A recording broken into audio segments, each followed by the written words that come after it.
ngayon si Sir Paul. Sir Paul, kung tama pagkakatanda ko, una ko po kayo in-interview sa Decagon. Yes, ma'am. Tama po. Tapos ngayon, nag-claim po kayo ng una yung cheque. Yes, at nakakatawa, first payout natin, 6 digits na rin po yung ating na-payout po. Congratulations po, sir. Sir, kung masishare nyo po, bakit po ganun kayo kapursigido dito sa Ascendra?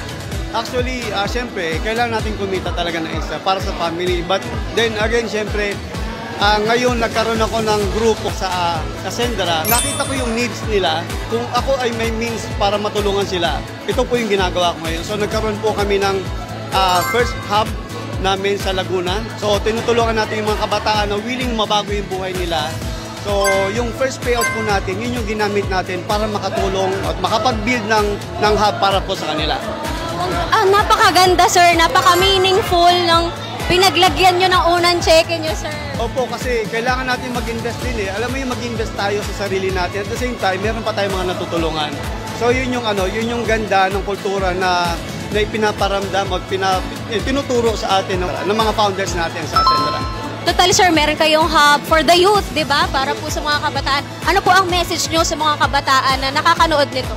Para sa mga kabataan po, ang message ko po sa inyo ay kung kayo po ay medyo salat sa opportunity na magkaroon ng tamang edukasyon, hindi po ito kakulangan para sa inyo po. So maraming way.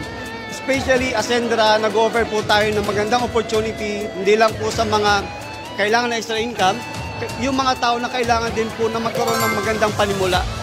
Kasi naniniwala nga tayo na yung kabataan, di ba? Especially kabataan, alam ko malaki yung mako-contribute nila sa atin dito sa ating company sa Ascendra.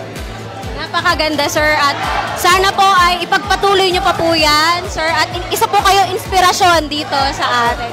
Sa ganda po ng Ascendra, walang way para ikahiya natin yung ginagawa natin. Okay. Ipagpapatuloy natin po. Ayun. Let's go, Ascender Turbo!